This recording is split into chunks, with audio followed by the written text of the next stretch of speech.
notre rendez-vous hebdomadaire Marie-Christine Soi-même, une émission pour vous inspirer à trouver l'équilibre sous toutes ses formes. Aujourd'hui, je reçois une invitée inspirante, fiscaliste chevronnée, qui nous explique le lien entre le système fiscal et la paix dans le monde. Pour commencer, allons retrouver notre spécialiste en nutrition, Julie Aubé, qui nous fait découvrir les endroits incontournables pour notre bien-être et celui de la planète. Je suis avec la belle Julie Aubé, l'auteure du livre « Prenez le champ » et elle nous parle aujourd'hui de sa passion et son désir de partager sur les producteurs locaux. Bonjour Julie. Bonjour. Comment est-ce que tu as décidé de prendre cette avenue-là comme nutritionniste? C'est super intéressant comment c'est arrivé. En fait, comme nutritionniste, moi, tous mes collègues, on s'intéresse à la notion de bien manger. Comment aider les gens à bien manger, manger mieux. Puis il y a plein de façons de parler de bien manger. C'est beaucoup plus large qu'on pense. Puis moi, je suis convaincue que bien manger, oui, c'est connaître les aliments, de quoi ils sont composés, les éléments nutritifs. C'est important de connaître ça. Mais pour moi, bien manger, c'est beaucoup plus large que ça. Bien manger, c'est aussi réfléchir à d'où viennent les aliments, comment ils ont été produits, par qui ils ont été produits, est-ce qu'ils sont en saison, quel est l'impact sur l'environnement de la production de ces aliments-là, est-ce que nos aliments sont locaux. Donc, pour moi, tout ça, c'est inclus dans la notion de bien manger. Et moi, je suis gourmande. Je me présente toujours comme nutritionniste gourmande. Chaque fois que je voyage, autant au Québec qu'à l'étranger, je m'intéresse toujours à ceux qui produisent les aliments, aux aliments typiques, aux aliments locaux. Donc, naturellement, je fais ces activités-là à travers le territoire au Québec. Dès que j'ai une journée de libre ou que je me déplace, je vérifie toujours où est-ce que je peux m'arrêter. Donc, au fil des années, j'ai rencontré énormément de producteurs qui font des produits absolument fabuleux, des produits frais, des produits de chez nous. Puis j'ai, à force de leur parler, réalisé à quel point ils ont des belles philosophies par rapport à l'alimentation, des choses à nous apprendre. Puis que nous, comme consommateurs, on se trouve à être éloignés de cette production-là des aliments parce qu'on achète les aliments beaucoup dans des supermarchés, dans des endroits où il n'y a plus de temps de saison. Il y a une déconnexion aussi avec ces gens-là. On ne connaît plus les familles qui produisent nos aliments. Donc, l'agrotourisme, ça finit par être quelque chose que je pratique moi personnellement parce que c'est une activité que je trouve plaisante. Mais avec mon background de nutritionniste, j'ai réalisé aussi tout le sens qu'il y a à faire cette activité-là parce que les aliments ne sont plus anonymes. On leur associe des histoires, des visages, des paysages. Tout ça, oui, ça donne de la valeur aux aliments qu'on met dans notre assiette. On a plus de gratitude pour ces aliments-là. On les respecte davantage, on les gaspille moins. Donc, finalement, je me suis rendu compte que parler d'agrotourisme puis encourager cette activité-là, c'était une façon de faire de la nutrition parce qu'on parle de bien manger dans un sens plus large. Ça serait quoi les bonnes raisons aussi pour faire de l'agrotourisme au niveau de la communauté puis de la planète? Il y en a plein, il y en a tellement. Mais si on s'en tient à certaines qui sont vraiment intéressantes, c'est que déjà, quand on fait de l'agrotourisme, on a la possibilité de faire l'épicerie à la ferme. Donc, les achats qu'on fait, quand on en fait directement chez des producteurs, c'est des achats qu'on sait qu'ils sont locaux et qui sont aussi en circuit court. Les circuits courts, ça, c'est raccourcir la chaîne entre ceux qui produisent les aliments et nous, les consommateurs. Donc, c'est intéressant parce que moi, mon dollar que je donne à un producteur quand j'achète un produit, il n'est pas réparti avec plein d'intermédiaires. Il s'en va directement pour cet agriculteur-là qui a travaillé pour les produits. Et ça, c'est le côté circuit court. Il y a le côté achat local et tous les bienfaits qui viennent avec, autant d'un point de vue environnemental qu'économie locale. Le transport aussi. Absolument. Le transport des aliments, c'est quelque chose qui gaspille beaucoup d'énergie fossile, d'emballage et tout ça. Donc, on achète local quand on achète chez différents producteurs autour de chez soi. Puis le côté, finalement, d'approfondir sa culture agroalimentaire, de connaître mieux nos aliments. Souvent, ce qu'on connaît mieux, on l'apprécie davantage. Puis ce qu'on apprécie, ce qu'on aime, on veut plus le protéger. Fait que ça fait de nous, d'être agrotouristes, des consommateurs plus sensibles, plus curieux, puis plus responsables. Je pense qu'en ce sens-là, être agrotouriste, faire l'agrotourisme, en faire une activité plus populaire, ça peut vraiment contribuer à changer le monde puis à changer nos façons de manger parce qu'on réfléchit davantage à chacun de nos achats puis à leurs impacts sur les humains, sur l'environnement, sur la société. Et on pourrait t'écouter parler pendant des heures. T'es tellement passionnée. Puis je suis capable d'en parler pendant des heures. Puis, parle-nous un petit peu de ton livre. On peut trouver plein d'adresses. Tes découvertes préférées à toi, finalement. Absolument. Prenez le champ, c'est pas un répertoire. C'est vraiment des producteurs choisis que j'ai choisi de raconter leur histoire. Puis c'est leur portrait. Donc, contrairement à un guide touristique où on a les informations pratiques et tout ça, bien là, on apprend eux, ces producteurs-là, d'où vient leur passion, qu'est-ce qu'ils font de spécial à leur ferme, c'est quoi leur méthode de travail. Fait qu'on met du contexte, on en apprend là, beaucoup sur eux, puis ils ont en commun, les 90 producteurs présentés dans Prenez le champ, d'être ouverts aux visiteurs. Donc l'idée, c'est de se donner le goût en faisant la lecture des portraits qui sont accompagnés de super belles photos. Et une fois qu'on s'est donné le goût, bien après ça, à nous de prendre le champ et d'aller les rencontrer pour vrai. C'est le fun. Puis aussi, tu fais des activités. Tu as organisé quelques activités. Vas-y, raconte-nous un petit peu. Fait que c'est la suite naturelle du livre. Il y a le livre Prenez le champ et maintenant, il y a les événements Prenez le champ. Mais ça, c'est pour créer un peu de magie autour de l'agro-tourisme également. Donc, mettre en scène, orchestrer des événements qui n'existent pas par ailleurs, finalement. Donc, ça peut être un type d'autocueillette qui ne se fait pas naturellement ou qui est moins fréquent. Ça peut être de faire un grand repas champêtre. Donc, vivre des expériences en milieu agricole qui nous permettent toujours, dans cette même idée, de se réapproprier puis d'aimer davantage le milieu agricole et de toujours se rapprocher des gens. Donc, ce rapprochement-là entre les producteurs et les consommateurs est au centre autant du livre que des événements Prenez le champ. Donc, la meilleure façon de s'informer là, pour les voir passer, c'est en allant sur mon site Internet qui s'appelle julieaubé.com. Oui. Donc, tous les événements à l'affiche sont là. C'est un très beau site aussi. Tu as un blog, tu as des articles. Il y a quelques recettes de saison aussi. Oui. Puis dis-moi, dans le fond, qu'est-ce qui s'en vient comme événement? Les prochains, là, bientôt, c'est-tu à Montréal que ça se passe? Généralement, c'est à l'extérieur de Montréal parce que l'idée, c'est justement d'amener les gens à la campagne et chez les producteurs. Donc, pour le mois d'août, il y en a certains qui s'en viennent. C'est toujours avec des partenaires. Donc, j'en ai un qui est un Prenez le champ avec Pascal Leboucher. Donc, on va aller visiter un de ses producteurs de viande, visiter la ferme et faire un atelier de saucisses. Et ensuite, il va y avoir aussi sur le thème boire local, parce qu'au Québec, on a plein de bonnes choses à boire faites sur notre territoire. On va visiter un vignoble biologique, une cidrerie biologique et une microbrasserie dans le même après-midi avec des petites dégustations. Et ça va continuer sur le thème du gaspillage alimentaire et de d'autres thématiques pendant le mois de septembre-octobre par la suite. Merci beaucoup d'avoir transféré tes passions avec nous. Et puis, on te souhaite une belle continuité. C'est certain qu'on va aller visiter ça cet été avec toi. Bien oui, puis prenez le champ, n'hésitez pas, c'est la belle saison pour le faire. Merci beaucoup. Merci. La meilleure façon de prédire l'avenir, c'est de le créer.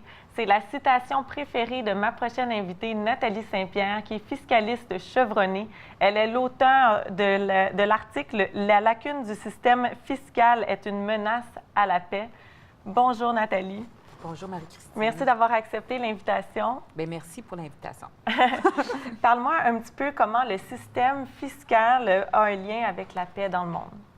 Mais premièrement, il faut toujours se rappeler comme citoyen que payer des impôts et des taxes, c'est pour un but, servir un but commun, soit les services publics qui sont offerts aux citoyens d'une communauté.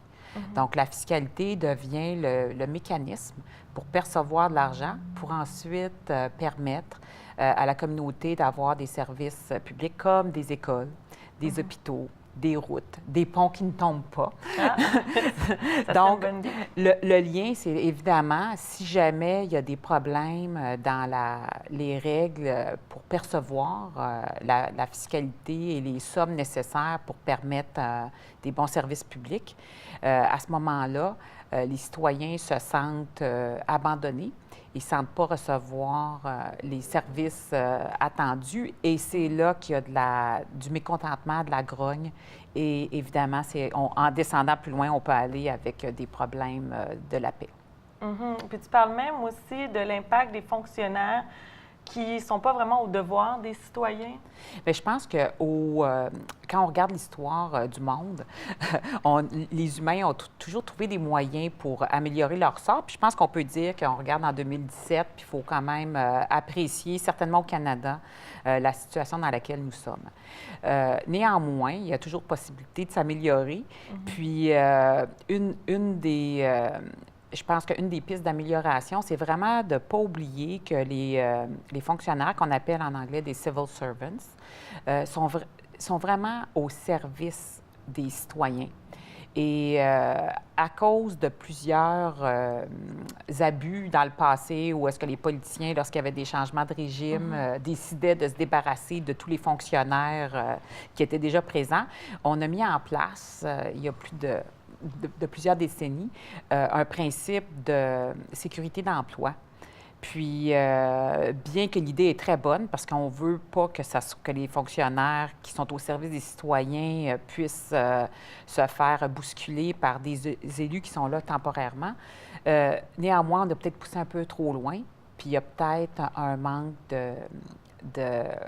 de suivi sur est-ce que le service qui est rendu est vraiment bien rendu selon l'évaluation du citoyen et non pas selon une évaluation interne par ailleurs.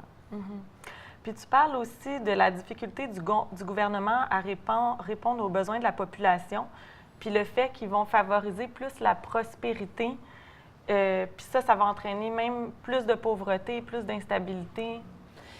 C'est-à-dire que de favoriser la prospérité, il y a plusieurs façons de le faire.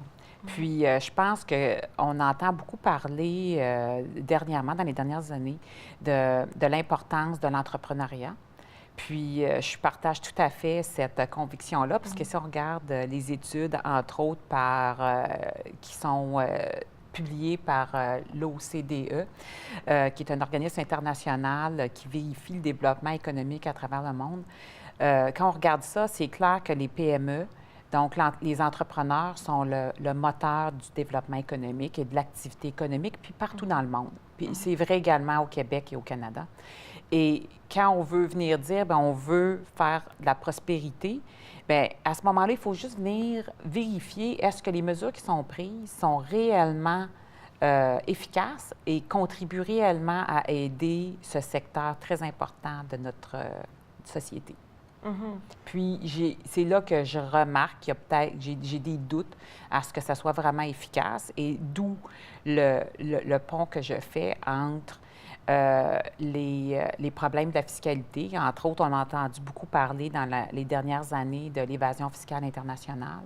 Évidemment, lorsque tu es un petit entrepreneur qui est local, bien, tu n'as pas cette possibilité-là de gérer ta fiscalité internationale et donc de diminuer ta facture fiscale. Malheureusement, ça a été comme un peu perdu, cette inégalité-là. Puis, au contraire, on est venu surveiller beaucoup plus ces petits entrepreneurs locaux-là, alors que peut-être que chaque gouvernement local n'a plus les moyens de poursuivre les très grandes organisations internationales. Puis d'ailleurs, ayant été une partenaire pour une grande firme, maintenant, tu as pris l'avenue d'aller toi-même comme une petite entrepreneur, bien, une grande entrepreneur, je devrais dire.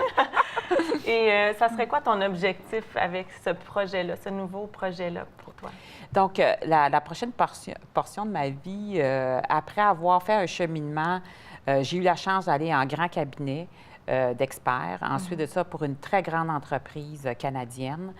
Et ensuite de ça, effectivement, associé d'un cabinet qui desservait les entrepreneurs, puis des entrepreneurs qui m'ont appris beaucoup. J'ai décidé que je voulais me dédier à faire quelque chose qui existe plus ou moins présentement, soit de donner une voix aux gens qui ne sont pas bien représentés ou assez représentés dans toutes sortes de tables. Entre autres tables gouvernementales, mais également dans d'autres sphères.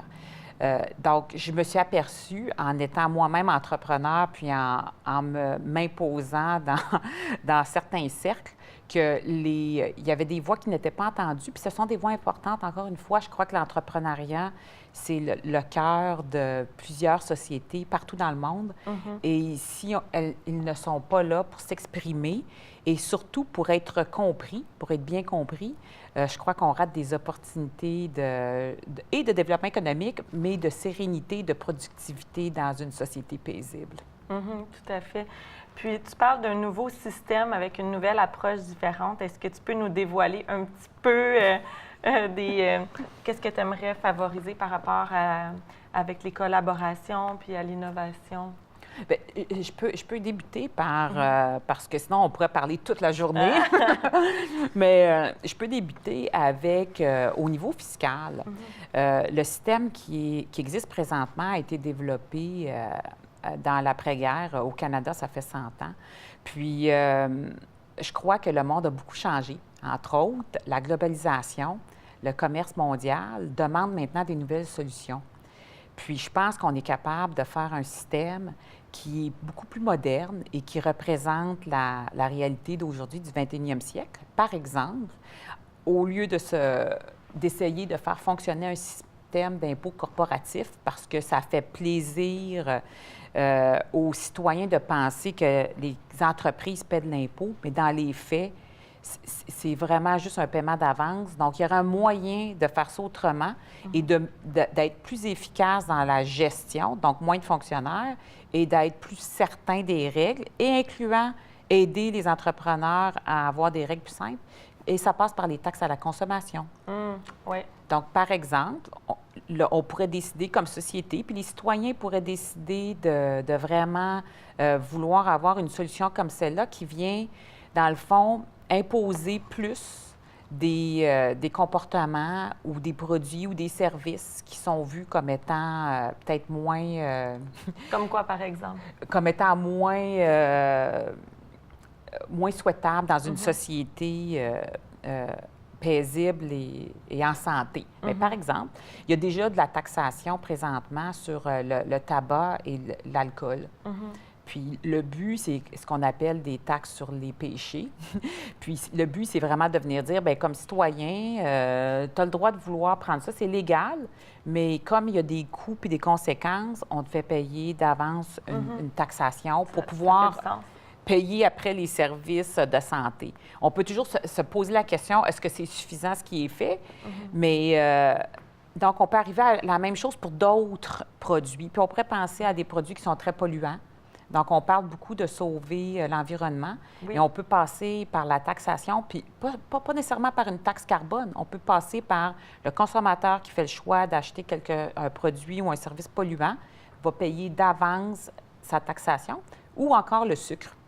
On parle de plus en plus parce que avec l'évolution... En plus, c'est même pas bon pour la santé. Hein? Bien, c'est pour ça. C'est bon au goût, mais c'est pas bon pour la santé. Donc, ça pourrait être une genre de fiscalité qui représente notre niveau de connaissance du 21e siècle. Donc, on le sait maintenant. Il y a eu des études qui ont été faites. Et en plus de ça, l'évolution du monde, le commerce global, qui fait que peut-être que le système présent d'impôt corporatif a fini ses beaux jours, puis il est temps de passer à autre chose. Oui, puis qu'est-ce que tu aurais besoin pour réussir à arriver à tes objectifs? Bien, je pense que j'aurais besoin d'avoir la confiance de chaque citoyen qu'il est possible de faire changer un système.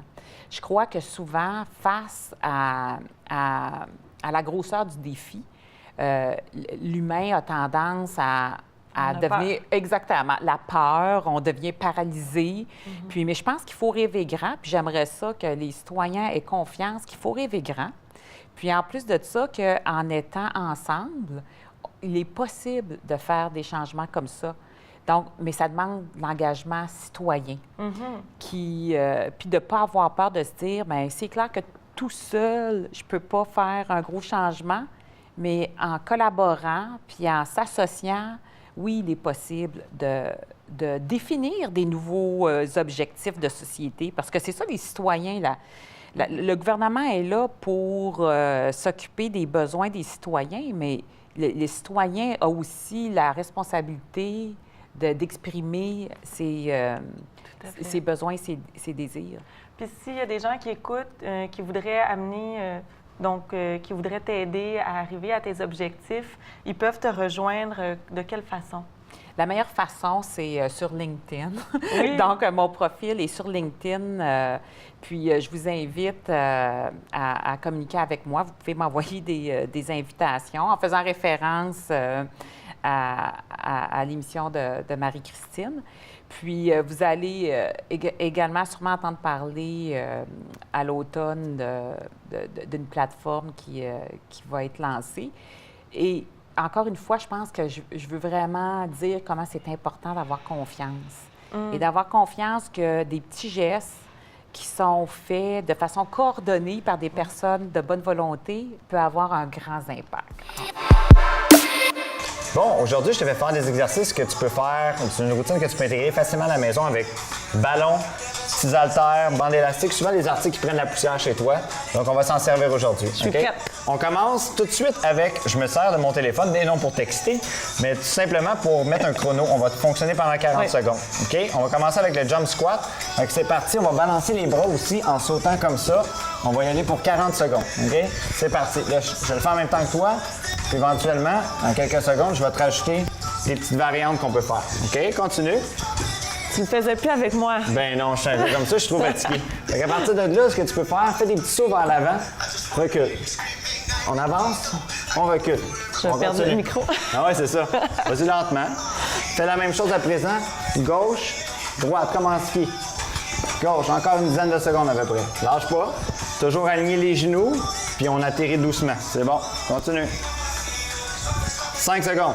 4, 3, 2, parfait. On transitionne vers l'autre exercice. À présent, on va se servir de l'élastique ici. Yes. OK? On va y aller, on va faire comme un genre, on va se préparer pour la belle saison de golf qui est déjà commencée. Fait que je vais te le montrer pour commencer. Fait que en bout de ligne, mon objectif va être de venir tendre l'élastique, faire des pivots, des torsions comme ça. Fait que à ton tour. OK. On est parti. Vas-y. Super bon exercice. Pour travailler les abdominaux entre Les autres. abdominaux. Travailler, lève un petit peu l'élastique si tu veux, puis fais ton pivot avec le pied gauche quand tu tournes. C'est ça. Fait qu'engage les abdominaux, tourne, parfait, reviens. Moi, je peux toujours ajuster la résistance au besoin. OK, on va faire encore 2-3 répétitions. Puis après, on va aller de l'autre côté. Un autre? Ouais. Parfait. On change de bord. On y va, de l'autre côté. Faut mettre ça égal, les abdominaux-là. Sinon, les filles sont pas contentes dans leur maillot de bain. 2. Let's go, on continue. Let's go. Justement, pour l'été, c'est parfait. Puis même pour tous les sports. Ben, en fait, c'est très fonctionnel comme mouvement c'est pour ça. tous les sports, effectivement. 3 autres, Marie-Christine. Let's go. 3. 2. Un autre. Parfait. Combien de répétitions les gens Tu peuvent peux faire? faire 12, 15 répétitions de chaque côté. Le nombre de répétitions a peu d'importance. L'idée, c'est d'avoir une sensation que ça travaille. Là, on fait une petite démo, mais on pourrait... Pour le type de résultat que tu veux avoir avec... Encore une fois, on pourrait en jaser longtemps, mais généralement, là, pour le commun des mortels, 12-15 répétitions, force endurance, c'est un bon compromis. Parfait. Troisième exercice. En fait, on va se servir des petits poids ici. On va se placer en position de fente. Des OK? petits poids, c'est 8 livres, hein, quand même. C'est rien, là. Fait que là, on va venir faire une génuflexion, pas complète. À partir de là, on va redresser le tronc puis juste essayer de faire les biceps. Fait qu'on va travailler, veux pas, les muscles des bras, travailler les cuisses aussi. Fait que quand tu es en position, on y va. C'est ça. Place-toi droit. Excellent. Super. Déplie complètement le coude quand tu descends en bas. Engage les abdominaux. Monte, on descend. OK. Peut-être 2 autres répétitions, puis après ça, on va changer de jambe. Parfait. Change de côté. Puis essaye pour engager plus les cuisses. Descends ton genou un petit peu plus vers moi. Parfait. OK. Parle-moi un petit peu des muscles que ça travaille. c'est quoi le- Quadriceps, fessiers, abdominaux, stabilité lombaire, biceps. Code beaucoup de muscles impliqués encore une fois, parce que c'est des gestes fonctionnels. OK? Fait que ça, c'est super. 2 autres. Ça va très bien. Bravo. Super. Elle se retient, mais fatiguée. Suite à ça, on y va avec celui-là. Celui-là. OK, on va se placer sur le dos, les pieds sur le ballon. OK, oui. Fait que là, on va venir travailler les fessiers, les ischio-jambiers qui sont les muscles en arrière des cuisses. Oui. Fait que dépose même, je te dirais, tes pieds comme ça sur le ballon. Parfait. À partir de là, on lève. Lève le bassin en poussant les mains vers le sol. Plus haut possible. Descend, frôle le sol. On lève. Avec le plus d'articulation de la colonne, c'est ça? Oui, bien c'est ça. On appuie toujours le plus possible le dos pour éviter d'aller trop en lordose, ce qui veut dire de trop creuser le dos. Ce qu'on pourrait venir faire, lève-le une autre fois, tu pourrais venir essayer de pousser le ballon vers l'avant puis de le ramener. Fait que là, En maintenant toujours les deux hanches exactement, côte à maintenant les côte. hanches dans les airs, fait que ça vient travailler vraiment le derrière des cuisses. On le sent très bien. Puis j'imagine pour plus de challenge, on peut élever les bras. Ah, ben là, on peut faire plein de choses. Je fais ma On dirait une fraîche, professeure hein? de Pilates qui parle. C'est excellent. C'est effectivement très vrai. On pourrait même prendre les poids et venir faire des Comme ouvertures ça. des bras pour travailler les pectoraux aussi. Ah, Fait que, c'est tu sais, bon. il y a plusieurs exercices qu'on peut intégrer. C'est bon pour ça? On Oui. continue. On achève. On va venir se placer en position à genoux à présent. Oui. On va se servir des poids ici. On va venir faire un push-up suivi d'une traction Ah non, alternée. pas OK? des bras. Ben oui. Fait que comme ça.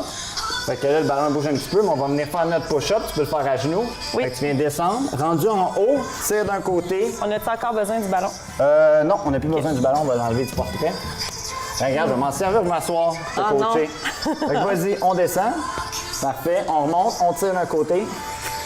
On engage les abdos à chaque fois. Fait que ça, très bon exercice. Là, on va aller de l'autre côté.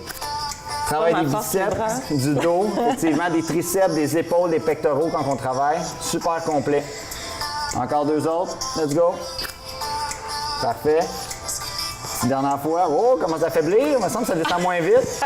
OK, dépose les poids. Oui. À partir de là, on peut venir, justement, tu es en position comme un peu sur le ventre, donc on peut compléter avec une planche abdominale.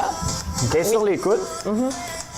Là, tu vas aller sur le bout des pieds. Là, ce qu'on peut faire de le fun, bien, tout simplement jaser pendant des heures comme ça. Mais autrement, tu peux ouvrir, comme faire un genre de jumping jack avec tes pieds, tout en gardant les abdominaux bien engagés. Fait que c'est ça. Comme ça. Il y a aussi autre possibilité de tenir la position, pour ceux qui sont plus débutants. Éventuellement, de juste avoir un appui sur un seul pied. On engage toujours les abdos. Fait que là, toi, tu le fais très bien, mais il y a des gens qui vont avoir tendance à trop lever les fesses ou trop descendre les fesses. Puis c'est pas bon pour le dos. Puis quand tu termines ce mouvement-là, tu pourrais venir te placer sur les genoux. Puis après ça, juste étirer, puis ça serait terminé. Fait que reviens comme vers l'arrière. Ah, OK, oui, un petit... Exactement. Petit salut au soleil ou comment on l'appelle en yoga, je me souviens plus trop.